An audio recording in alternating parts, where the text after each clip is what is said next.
Eu notei que o perfeccionismo estava sendo um problema na minha vida quando eu comecei a iniciar projetos e não acabar projetos.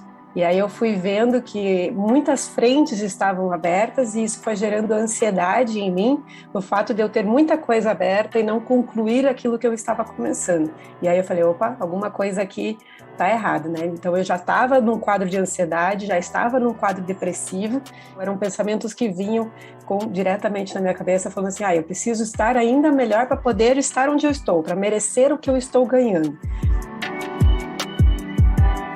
Quando a gente pensa em perfeccionismo, a gente acha que perfeccionismo é sobre ser perfeito. E esta é uma ideia um pouco equivocada. Por quê? Porque a nossa condição de ser humano, ela já coloca o empecilho para essa ideia de ser 100% perfeito. Mas se perfeccionismo não é sobre ser perfeito, o que seria exatamente o perfeccionismo? Bom, a gente pode entender o perfeccionismo de diversas maneiras. Primeiro, é que o perfeccionismo é uma característica de personalidade. Isso significa que ele diz da gente, ele nos caracteriza. E é uma característica de personalidade extremamente complexa, que comporta múltiplos elementos. E quais elementos seriam? Marcela alerta. O perfeccionismo é uma tendência a impor padrões extremamente elevados, exagerados e inflexíveis de desempenho para si e às vezes para os outros. O perfeccionista se preocupa excessivamente com o erro e com a avaliação negativa dos outros. O resultado, evita lidar com situações em que possa fracassar. A autocrítica severa gera sentimentos de frustração, culpa e solidão. Então, por exemplo, a gente poderia entender que o perfeccionismo se torna clínico, como nós aqui da área de saúde a gente entende, se a pessoa nunca está satisfeita com nenhuma das suas conquistas, se ela se sente tensa, estressada o tempo inteiro, se ela tem uma dedicação excessiva para o trabalho, por exemplo, tirando o tempo que seria importante de convivência, de relacionamento com amigos, com parceiros, com família, se ela perde o sono também com muita frequência, se ela não tem tempo livre para fazer nada, então ela nunca tem tempo livre, ela está sempre ocupada com alguma coisa. Em relacionamentos, foram muitos relacionamentos curtos, 2 divórcios, por conta dessa busca eterna do perfeccionismo. Em trabalho, em questão de trabalho, foi uma carreira instável, desde o começo da minha faculdade até quase os meus 32 anos.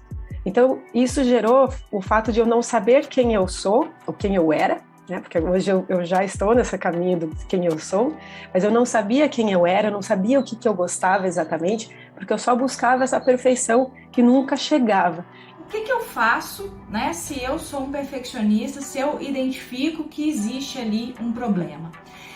Acho que uma questão muito importante para responder isso é que a gente não pode pensar ou não deveria pensar no sentido de tudo ou nada, ou eu sou ou eu não sou perfeccionista, o quanto eu sou perfeccionista, esse é um primeiro ponto. Identifiquei então o quanto eu sou perfeccionista e onde ele aparece, assim, como ele se manifesta na minha vida.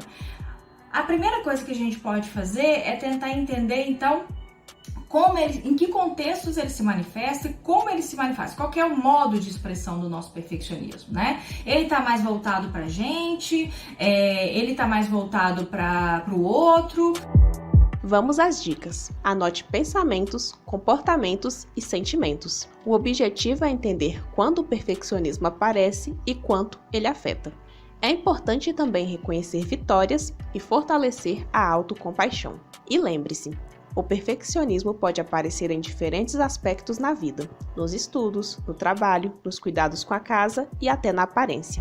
Mas é claro que tem casos de perfeccionistas que são mais graves, Estão associados, por exemplo, à ideação suicida, a transtornos de ansiedade, a transtornos alimentares, a burnout. Nesses casos, é muito importante que a gente busque por ajuda profissional. Encontrar uma rede de apoio num sistema de saúde pública ou num sistema de saúde privada, um profissional psicólogo que possa fazer avaliações né, para entender melhor como isso se expressa, qual que é a gravidade, e pensar estratégias de intervenção, de tratamento que sejam individualizadas.